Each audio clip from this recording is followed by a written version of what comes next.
Okay, let's try it one more time. This is the 260 watt Quantum 288 board.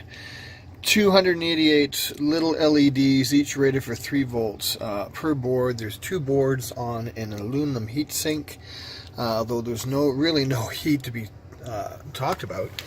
So I'm going to turn this on. Let's see if I can do it here. There we go. Okay, now when I do this, it's going to get bright quick. Whoa!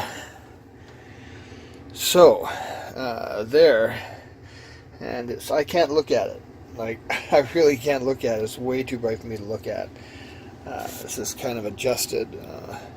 So hard to get an idea on this, but thank God it's dimmable anyway. Down to 10%. So anyway, that's what's going to hit my 2-foot by 3-foot grower area here. And it should do just fine. In fact, I doubt if I'll be able to run it at 100%. I'll probably maybe get it up to 60, maybe 70%. That's it. Until I get something bigger. All right, there we go.